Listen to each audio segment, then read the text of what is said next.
அஸ்வ கொடியை கொண்ட அசுரர்களின் குருவாக விளங்கக்கூடிய சுக்கிர பகவானை ராசி அதிபதியாக கொண்ட ரிஷப ராசிக்கு வணக்கங்க. ஓம் அஸ்வத்வஜாய வித்மகே தனுர் அஷ்டாய தீமகி தன்னோ சுக்ர பிரஜோதயாத். என்னம்மா ஏதோ புரியாத பாஷையில் உளறிட்டு இருக்க? ஒன்றும் இல்லைங்க, உடைய சுக்கிர பகவானுடைய காயத்ரி மந்திரம் இதுதான். அதாவது அஸ்வ கொடியை கொண்ட அசுரர்களின் குருவே, எங்களுக்கும் எங்களுடைய குடும்பத்துக்கும் சுப பலன்களை கொடுங்க. வெள்ளி என்னும் சுக்கிர வேந்தனே, எங்களுக்கு எல்லா காலத்திலும் வரங்களை தந்து வாழ வைப்பாயாக அப்படின்னு உங்களுக்காக நான் அந்த சுக்கிர பகவானை வேண்டிக்கிட்டேன். அப்படி என்னம்மா எங்களுடைய அதிபதி பெருசா நீ வேண்ட அளவுக்குலாம் நல்லவரா? அவரை அதிபதியை வச்சுக்கிட்டு எங்களுக்கு என்ன பிரயோஜனம்? இது நாள் வரைக்கும் சொல்றாங்க எல்லாரும் தான், ஒருத்தர் நல்லா இருக்கானா அவனுக்கு பார்த்தீங்கன்னாக்க சுக்கிரம் உச்சத்துல இருப்பான், குரு நல்லா இருப்பான் அப்படிங்கிறாங்க. ஆனா எங்களுக்கு எடுத்துக்கு பார்த்துக்கிட்டாக்க 9 நவகிரகமும் 9 விதமா எங்களுக்கு பிரச்சனை இல்லை கொடுக்குது. யாருமே எங்களுக்கு நல்லது பண்ணணும்னு கொஞ்சம் கூட யோசிக்கலையம்மா. இதுதான் இப்ப ரிஷபத்துடைய வாழ்க்கை நிலை. ஏன்னா சரியான கடன் பிரச்சனை, குடும்பத்துல சிக்கல், எல்லார்கிட்டையும் பார்த்தினாக்கா ஒதுக்கப்பட்ட ஒரு ஆளா ரிஷபம் கஷ்டத்துல இருக்கீங்க இல்லையா? இப்படிப்பட்ட நிலையில அது பொதுவாகவே நம்ம எல்லாருடைய எதிர்பார்ப்பு என்னன்னா, சனி பேச்சை விடுப்பா, குரு பார்வை நல்லா இருந்தாவே போதும், நம்ம ஓரளவுக்கு சமாளிச்சுக்க முடியும், பாதுகாப்பாக இருந்துக்க முடியும் அப்படின்ற எண்ணம் இருக்கு இல்லையா? ஸோ அது போலதான் இந்த ரிஷபராசிக்குடைய வாழ்க்கையில இந்த குரு தாங்க உங்களை பாதுகாத்து நிற்க போறார். இது நாள் வரைக்கும் அவரால் எதையும் பண்ண முடியல. ஏன்னா சுபகிரகம்னு பெயர் எடுத்த இவரால் நல்லது மட்டுமே செய்ய முடியும், ஆனால் கெட்டதை தடுக்க முடியாது. இது நாள் வரைக்கும் குரு பகவான் உங்களுக்கு கையை கட்டி போட்ட நிலையில தான் இருந்தார், இருந்தும் இல்லாத மாதிரி தான். ஆனா இப்போ அவருடைய கை அவிழ்க்கப்பட்டிருக்கு. ஸோ ரிஷபத்திற்கு இவரால ஒரு நல்லது நடக்கும். என்னம்மா சொல்ற? ஒரு நல்லதா? என் வாழ்க்கையில 1000 பிரச்சனை இருக்கே, அதுக்கு அவர் அதை செய்யாமலே இருக்க சொல்லு, போக சொல்லு. ரொம்ப வருத்தமா இருக்குல்ல ரிஷபராசிக்காரங்களே. யாரையுமே பார்த்தீங்கன்னாக்க ஏத்துக்க முடியல, எல்லாரும் ஒதுக்கிட்டாங்க. இப்போ தலைப்பு கூட பார்த்துருப்பீங்க, எச்சரிக்கை, உங்களை அடையாளம் இல்லாம ஒழிக்க பார்க்குறாங்க சொந்த பந்தங்கள். ரிஷபராசிக்காரங்களே எழுதி வச்சுக்கோங்க, இதெல்லாம் நடக்கும்னு போட்டிருக்கேன். ஆல்ரெடி சொந்த பந்தங்கள்லாம் எங்களை ஒழிச்சு கட்டிட்டாங்க, இதுல செய்யறதுக்கு வேற என்ன இருக்கு? உயிர் மட்டும்தான் மிச்சம் இருக்கு, அதுக்கும் உழ வைக்க ரெடியா இருக்காங்களே. ஆனா கெட்டதை செய்யறவங்க நல்லா இருந்துட்டா நல்லது செய்யக்கூடிய நம்மலாம் ஏன் அவங்களுக்கு என்ன பலிகாடா? அப்படி நம்ம வாழக்கூடாது இல்லை? அதற்கு வழிகாட்டு தான் குரு உங்களுக்கு இந்த பதிவை அனுப்பிச்சிருக்காருன்னு வச்சுக்கோங்க. இப்போ பொதுவாகவே எல்லாரும் சொல்றது, நீ பேசுறத கேட்க மட்டும் நல்லா இருக்குமா, வாழ்க்கையில எந்த ஒரு மாற்றமும் நடக்கல, இந்த நம்பிக்கை இல்லாம மட்டும் பேசாதே, என்ன இருக்குமா நம்பிக்கையோட பேச சொல்ற அப்படின்னும் கேட்பீங்க. அதற்கும் நான் பதில் சொல்றேன். அதாவது நடக்காதுன்றத இவ்வளோ ஆணித்தனமா நம்புறீங்களா? கண்டிப்பா நடக்கும், என் வாழ்க்கை மாறும். சுக்கிர பகவானையும் குரு பகவானையும் கெட்டியா பிடிச்சுவோம். ஏன்னா குரு பகவானை பொறுத்த வரைக்கும் இப்போ உங்களுக்கு சாதகமா வரக்கூடியவர். அடுத்ததான் உங்களுடைய அதிபதி சுக்கிர பகவான், அவருடைய நிலை சரியா இருந்துட்டா போதும், மற்ற கிரகங்களுடைய பாதிப்பு இல்லாம நம்ம தப்பிச்சுக்க முடியும். ஸோ அவருடைய அமைப்பு உங்க ஜாதகத்துல வீக்கா இருக்கக்கூடிய நிலையில தான் இந்த மாதிரி பாதிப்புகள் தொடர்ந்து வரும். ஸோ அவரை பலப்படுத்துறதுக்கு நம்ம என்ன பண்ணோம், இது எல்லாத்தையும் தான் இப்போ தெளிவா இந்த பதிவுல பார்க்க போறோம். புரியுதுங்களா? இப்போ இந்த கிரகங்கள்லாம் சரியில்லாத மட்டும்தான் ரிஷபத்துடைய கஷ்டத்துக்கு காரணமா சொல்ல முடியும் உங்களால? கிடையாது. தேடி வந்தவங்களுக்கு ஆதரவு கரம் நீட்டி அவர்களை வாழ வைக்கும் வள்ளல்கள் ரிஷப ராசிக்காரங்க. தேடி வந்தவங்க யாரு? நல்லவங்களா? சொந்த பந்தங்கள் நல்லவங்களா? கூட பிறந்தவங்க நல்லவங்களா? யாரையாவது ஒருத்தங்க நல்லவங்கன்னு சொல்ல முடியுமா? கடைசி வரைக்கும் உங்களுக்கு நல்லது மட்டுமே நினைப்பாங்கன்னு சொல்ல முடியுமா? சுயநலம் இல்லாதவங்கன்னு சொல்ல முடியுமா? இப்படிப்பட்ட பச்சோந்திகளுக்கு எல்லாத்துக்கும் ஆதரவு கரம் நீட்டி உங்களுடைய அன்பை வாரி வழங்கி உங்க சொத்து பத்துக்களை தூக்கி கொடுத்து உழைப்பை தூக்கி கொடுத்து ஓடி ஓடி எல்லாம் பண்ணி இன்னைக்கு கெட்டு போய் நிற்கிறீங்க. இது உங்களுடைய பிறவி குணம். இப்படி இருந்தது போதுமே, கொஞ்சம் விழிப்புணர்வா இருப்போமே. யாருன்னு தெரியாதவனுக்கெல்லாம் பண்ணி இன்னைக்கு நீங்க எத்தனை கடன் பிரச்சனை மாட்டிட்டு முழிச்சிட்டு இருக்கீங்க. அவங்க இன்னைக்கு உங்களை வியாக்கானம் பேசுறான், அவங்கள பார்த்தீங்கன்னாக்கா ஒரு மாதிரி இலக்காரம் பேசுறான். அடா பாவி, உன்னாலதானே அந்த கடனை பிரச்சனை மாட்டிட்டு இருக்க, உன்னை யாருப்பா அதை பண்ண சொன்னா, உன்னை யாருமா பண்ண சொன்னா, இப்படிலாம் கூட பகட்டா பேசுவாங்க. இதை உண்மை அப்படின்னா கமெண்ட் பாக்ஸ்ல பதிவிடுங்க. ஸோ இப்படி கஷ்டங்களோடையும் கவலைகளோடையுமே வெளியில சொல்ல முடியாத அளவுக்கு துன்பங்கள் துக்கங்கள் தொண்டையை அடைக்க உசுரை மட்டுமே கெட்டியா பிடிச்சிட்டு நம்மளும் மீண்டு வருவோன்ற ஒரு நம்பிக்கையோட வளம் வரக்கூடிய ரிஷபத்திற்கு அந்த நம்பிக்கைக்கு ஊக்கம் அளிக்கூடிய வகையில குரு பகவான் உங்களுக்கு துணை வரார். எப்படின்னா, இதுவரையிலும் ஜென்ம குருவாக இருந்துட்டு இருந்த இந்த குரு பகவான் சகல வகையிலுமே பிரச்சனைகள் தடங்கல்கள் வந்துட்டே இருந்திருக்கும். இந்த குரு பகவான் வேடிக்கை தான் பார்த்திருப்பார். இப்போ இவர் 2ஆம் இடத்துக்கு வரார். ஸோ இவரால நிம்மதி பிறக்கும், தடைகள் விலகும். இதுவரையிலுமே உங்க பேச்சுக்கு மதிப்பு இல்லாம இருந்திருக்கும். ஆனா இனி நீங்க சொல்ற பேச்சுக்கு மதிப்பு மரியாதை கூடும். வீட்லயும் சரி, வெளி வட்டாரத்திலயும் சரி. அதுவும் வீட்டுலாம் உங்களுடைய ஆலோசனை ஒரு பொருட்டாவே மதிக்காத நிலையில தான் எந்த நாள் வரைக்கும் இருந்திருப்பீங்க. இனி அப்படி கிடையாது. அதே போல முயற்சியை பொறுத்த வரைக்கும் ஒரு ஜான் ஏறுனா ஒரு முழம் சரிக்கு இருக்கும். இந்த கதை தான் ரிஷபத்துடைய வாழ்க்கையே. பாருங்களேன், ரிஷபத்தை பத்தி பேசுறப்போ நமக்கு தொண்டை அடிக்குது. அவ்வளோ கஷ்டம் போலையே. இனி அந்த அவல நிலைகள் அனைத்தும் மாறப்போகுது. வீட்லேயும் சரி, வெளியிலையும் சரி, உங்க பேச்சுக்கு மதிப்பு கூடுது. எல்லாத்துக்கும் மேல பண கஷ்டம் படாத பாடுபடுறீங்க. அந்த பணப்புழக்கம் நல்லா இருக்க போகுது. குடும்பத்துல மகிழ்ச்சி பிறக்க போகுது. வியாபாரம், உத்தியோகம் சகலத்திலுமே நல்ல முன்னேற்றத்தை நீங்க தாராளமா எதிர்பார்க்கலாம். அதே போல உறவுக்காரனை தேடி வருவாங்க. கொஞ்சம் நல்லா இருந்துடக்கூடாது இல்லையா? அடடா, இவளா பட்டு போன மரம் நினைச்சே கொஞ்சம் துளிர் விடுறானே, வா போய் கிள்ளி போட்டு வந்துருவோம் அப்படிங்கிற மாதிரி கொஞ்சம் கூட துளிர்க்க விடாத அளவுக்கு ஒரு சில வஞ்சகம் பிடிச்ச உறவுக்காரங்க தேடி வருவாங்க. உஷாரா இருங்க. புரியுதுங்களா? அதே போல சமுதாயத்துல உங்களுக்கு அந்தஸ்து கூட போகுது. புதிய பொறுப்புகள்லாம் வந்து சேரும். அரசியல் துறை இருக்கவங்களுக்குலாம் பெரிய பதவிகள் உங்களை தேடிட்டு வரும். மக்கள் மத்தியில் ஆதரவு பெருகும். மேலிடத்துல உங்களுடைய ஆலோசனைகளை கேட்டு சில விஷயங்களை செய்வாங்க. அதே போல வீட்டுல சுப நிகழ்ச்சிகள் நடக்கும். உடல் ஆரோக்கியத்தை பொறுத்திருக்க ரத்த அழுத்தம், வாயு கோளாறு இந்த மாதிரி பாதிப்புகள் நீங்கி தேக ஆரோக்கியம் கூடும். வங்கியில அடமானம் வச்சிருந்த வீட்டு பத்திரத்தை மீட்டெடுக்க போறீங்க. அதே போல வங்கியில அடமானம் வச்சிருந்த நகை நட்டுகளை மீட்டெடுக்க போறீங்க. பேச்சுல வந்து ஒரு முதிர்ச்சி தெரிய போகுது. கூட பிறந்தவங்க கிட்ட உங்களுக்கு இருந்த அந்த உரசல் போக்கு நீங்குது. ஏன்னா குருபகனுடைய பார்வைங்கிறது உங்களுக்கு 6ஆம் இடத்தை பார்க்கிறார். உங்களை எதிர்த்தவங்க அடங்கி போவாங்க. கடன் பிரச்சனை கட்டுப்பாட்டுக்குள்ள வரும். அடகு நகைகள் மீட்கக்கூடிய வாய்ப்பு இருக்கு. வதந்தி, வீண் பழிகள்ல இருந்து இப்ப விடுபட போறீங்க. அதாவது இது நாள் வரைக்கும் செய்யாத தப்புக்கெல்லாம் நீங்க அசிங்கப்பட்டிருப்பீங்க, அவமானப்பட்டிருப்பீங்க. டேய் நல்லா ஒன்றும் பண்ணலடா அப்படின்னு சொன்னா கூட, அது ரிஷபம் இது நாள் வரைக்கும் உண்மையை பேசினா கூட ஒரு நாயும் கேட்டிருக்காது. என்னம்மா தப்பா பேசுற? ஏன்னா ரிஷபத்துக்கு அந்த அளவுக்கு நிறைய பேர் அப்படிதான் பண்ணியிருக்காங்க இல்லையா? இதெல்லாம் உங்களால் மறுக்க முடியுமா? உங்களுடைய ஆதங்கத்தை தான் நான் பேசிட்டு இருக்கேன். இன்னொரு விஷயம் என்னன்னா, ரிஷபத்தை பொறுத்த வரைக்கும் கஷ்டம் மட்டும் வருது, ஆனால் யாரால வருதுன்னு தெரியல. அப்படி மறைமுக எதிரிகளாக இருந்து உங்களுக்கு வேலை பார்த்தாங்க பார்த்தீங்களா, உங்களை ஒழிக்கிறதுக்கு அவங்கள கண்டுபிடிச்சிருவீங்க, ஒதுக்கியும் வச்சிருவீங்க. மருத்துவ செலவுகள் குறையுது. இதோட குரு பகவான் 8ஆம் வீட்டையும் பார்க்கிறாரு. எதிர்பார்த்த பணம் கிடைக்கும். திட்டமிட்டபடி வெளிநாட்டுக்கு பயணங்கள் கூடி வரும். விசா கிடைக்கும். அடுத்து 10ஆம் வீட்டையும் பார்க்கிறாரு. கௌரவ பதவிகள் தேடிக்கிட்டு வரும். பிரபலங்களுடைய நட்பு கிடைக்கும். அவர்கள் மூலம் ஆதாயம் உண்டாகும். சிலருக்கு நல்ல வேலை கிடைக்கும். அரசியல்வாதிகள்லாம் தலைமை கிட்ட நெருக்கமா இருக்க போறீங்க. உங்களுக்கு பதவிகள் தேடி வரும்.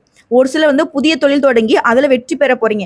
ஏற்கனவே நீங்க செய்யக்கூடிய தொழிலுமே அபரிமிதமான முன்னேற்றத்தை நீங்க எதிர்பார்க்கலாம். மற்றபடி உடன் பிறந்தவங்க உங்களுக்கு பக்கபலமா இருப்பாங்க. சகோதரனுக்கோ சகோதரிக்கோ திருமணம் முடியும். வெளிமாநில புண்ணிய ஸ்தலங்களுக்கு போயிட்டு வருவீங்க. புதுசா வீடு கட்டுறதுக்கு, மனை வாங்குறதுக்கு, அதே நேரம் கொஞ்சம் அலைச்சலும் இருக்கும், செலவும் இருக்கும்.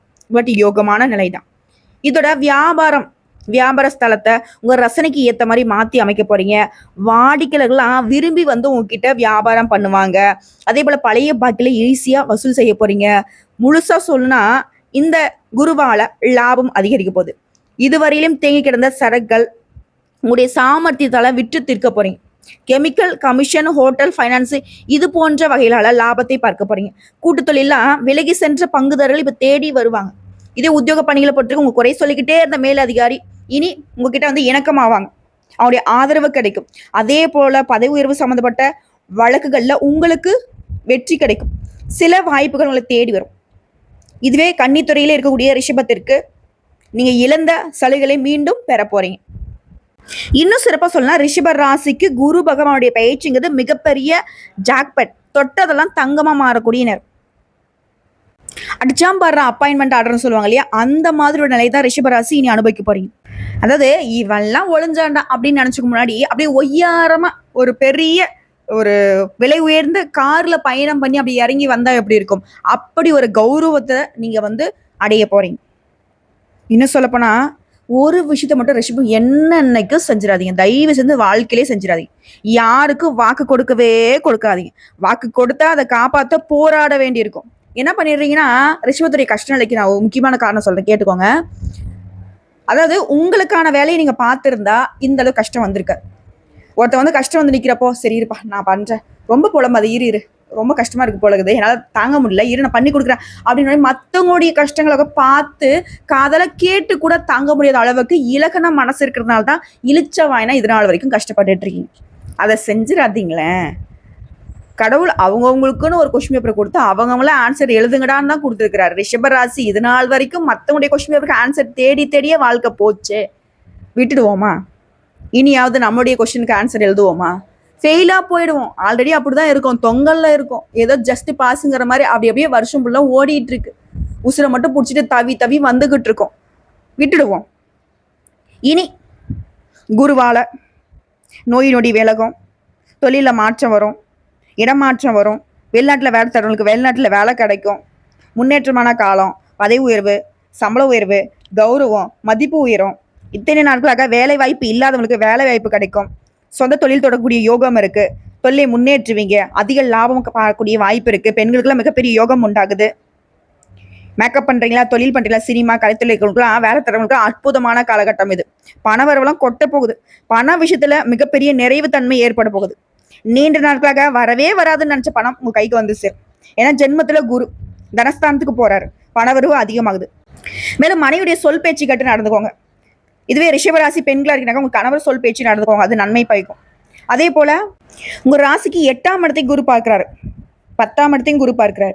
பணவரவு, திடீர் அதிர்ஷ்டம் கிடைக்கும், புதிய வேலை வாய்ப்பு கிடைக்கும், வியாபாரம் தொழில அற்புதமான காலகட்டம்.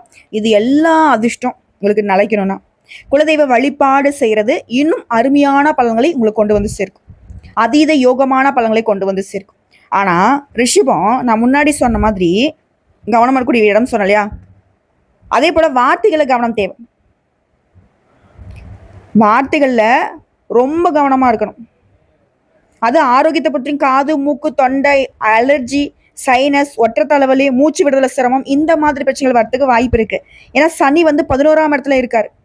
2.5 வருஷத்துக்கு அருமையான நேரமாக இருந்தாலும் ஆரோக்கியத்துல தொல்லை கொடுப்பாரு இது சம்மதமா. அதனால உடல் ஆரோக்கியத்தில் கவனம் வச்சுக்கிட்டு சனி பகவான் கொடுக்கக்கூடிய வாய்ப்பையும் குரு பகவான் கொடுக்கக்கூடிய வாய்ப்பையும் அற்புதமாக பயன்படுத்துங்க. இதை தாண்டி மனசில் ஒரு தெளிவு இருக்கும். மரண பயம் இருந்துச்சு இத்தனை நாள், அது நீங்க போகுது. மன அழுத்தம் தீரும். பெரிய பொறுப்புகள் உங்களை வந்து சேரும். நிறைய சம்பளம் வாங்கி கொண்டிருந்தவங்க அந்த வேலையை கூட விட்டுட்டு தனி தொழில் தொடங்கிறதுக்கான யோகம் இருக்கு. ஆனால் எக்காரணத்தை கொண்டு ரிஷபராசிக்காரங்க கோவப்படுறதோ, மற்றவங்களை திட்டுறதோ, கத்துறதோ இதெல்லாம் இருக்கவே கூடாது. வார்த்தைகளை எந்த அளவுக்கு கவனமா இருக்கணும்னு சொன்னலையா, அதே மாதிரி உணர்ச்சி வசத்தை கட்டுப்படுத்தணும். அனைத்து விஷயங்களுமே நல்லதாவே நடக்கும். அதிர்ஷ்டம் கொட்டக்கூடிய அமைப்பு இந்த குருவால உங்களுக்கு கிடைச்சிருக்கு. இதுல உங்களுடைய நீண்ட நாள் கனவு, கல்வி தொடர்பா, திருமணம் தொடர்பா கனவு இருந்துச்சு இல்லையா, அந்த கனவுகள் எல்லாமே இப்ப கைகூடி வரப்போகுது. தடைப்பட்ட சுபகாரியங்கள் இனிமையா நடக்க போகுது. குலதெய்வ கோயிலுக்கு ஒரு முறை குடும்பத்தோட போய் வழிபாடு செஞ்சுட்டு வாங்க. இந்த அதிர்ஷ்டங்கள் அற்புதமா வேலை செய்யும். அதே போல குடும்பத்திலுமே இது நாள் வரைக்கும் இருந்த பிரச்சனைகள் எல்லாமே முழுசா விலக போகுது. அமைதி பிறக்க போகுது. கணவன் மனைவிக்கிட்டே இருந்த ஈகோ பிரச்சனை விலக போகுது. கருத்து ஒற்றுமை ஏற்பட போகுது. திருமண முயற்சிகள் கைகூடி வரப்போகுது. ஆண்களுக்கோ பெண்களுக்கோ நீங்க விரும்பிய மாதிரியே வரன் அமையும். இதுல பூர்வீக சொத்து தொடர்பான பிரச்சனைகள் எல்லாமே சாதகமா தீர்ப்பு வரும். வெளி வட்டாரத்துல மதிப்பு மரியாதை அதிகமாக போகுது. இதோட பழைய நண்பர்கள் உங்களுக்கு உதவி செய்வாங்க. புதுசா வண்டி வாகனம் வாங்கக்கூடிய வாய்ப்பு இருக்கு. அரசாங்க வேலைக்கு முயற்சி பண்ணீங்கன்னாக்க அந்த முயற்சிகள் வெற்றியை கொடுக்கும். அரசாங்க வேலை நிச்சயமா கிடைக்கும். அதே போல ஆல்ரெடி நான் அரசாங்க உத்தியோகத்தில் இருக்கமா, பெரிய பதவிக்கு முயற்சி பண்றேன், கட்டாயம் பண்ணுங்க, நிச்சயமா அந்த கனவு நனவாகும். இதோட வேற ஏதாவது ஒரு துறையில இருக்கீங்க அப்படின்னா கூட பெரிய அரசாங்க பொறுப்புகள் இருக்கக்கூடிய நட்பு கிடைக்கும். கோயில் விழாக்கள்ல முதல் மரியாதை கிடைக்கும். இதை எடுத்து குழந்தைகள் விஷயத்துல சாதகமான பலன்கள் கிடைக்கும். அவங்கள விரும்பிய கல்லூரி பள்ளிகளில் சேர்க்க வாய்ப்பு அமையும். வேற்று மொழி பேசுறவங்க உதவி செய்வாங்க. உங்களுக்கு எதிராக செயல்பட்டவங்களாம் இப்போ எதுவுமே செய்ய முடியாம கை கட்டி நிற்பாங்க. நீங்க எதை தொட்டாலையும் அது பொன்னாக மாறும். சவால்கள் எல்லாமே வெற்றி பெறுவீங்க.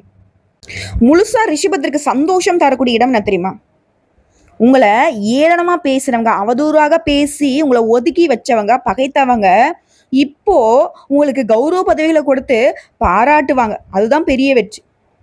உத்தியோக பணிகள் இருக்கிறவங்களாம் மேல் அதிகாரிகளாம் ஒரு மாதிரி எந்த அளவுக்கு தொல்லை கொடுத்தாங்களோ இப்போ அவங்கள மதிச்சு நடந்துப்பாங்க. தேர்வுகளை வெற்றி பெறுவீங்க.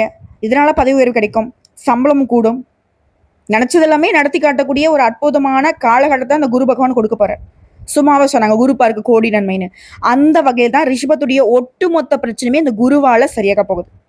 ஸோ இப்படி 100% சாதகத்தையும் அதிர்ஷ்டத்தையும் தரக்கூடிய குருவை நம்ம எப்படி வழிபாடு செய்யணும்?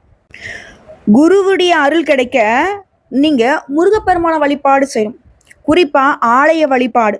நாகர்கோயில இருந்து களியக்காவலை செல்லும் தேசிய நெடுஞ்சாலையில தெங்கரை அப்படின்ற இடத்துல நெடுஞ்சாலையில இருந்து வலதுபுறம் திரும்பினீங்கன்னா கொஞ்ச தூரத்துல அப்படி போனீங்கன்னா வேலிமலை குமரன் கோயிலை நீங்க வந்து பார்த்துட முடியும். உங்களுடைய ஜன்ம நட்சத்திரம் நடக்கூடிய நாள்ல இங்க வீட்டுக்கூடிய முருகப்பெருமானுக்கு நெய் தீபம் ஏற்றி வழிபாடு செய்தீங்கன்னா வாழ்க்கையில சுபிக்ஷம் உண்டாகும். இப்ப நான் சொன்ன அனைத்து பலன்களுமே உங்க வாழ்க்கை முழுவதுமே நிரந்தரமா பலன் கொடுக்கும். நன்றி மறவாத குணமும் நலிந்தோருக்கும் நல்லதே செய்யும் உள்ளமும் கொண்ட தளராத மனம் படைத்த ரிஷபத்திற்கு குருவருள் திருவருளை கொடுத்திருக்கு. வாழ்த்துக்கள். இதோட குருவால நல்லது நடக்குன்னு சொன்ன இல்லைங்களா?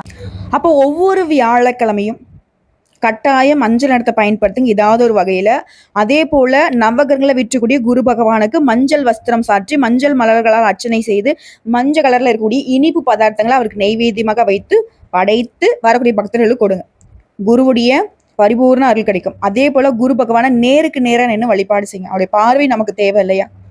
குருவால கோடி நன்மை கிடைக்குதோ இல்லையோ, தெருக்கோடியில வாழ்ந்துட்டு கூடிய ரிஷபத்திற்கு கோவில்கள்ல முதல் மரியாதை கிடைக்கக்கூடிய அளவுக்கு உயர்வை கொடுக்கிறாரு.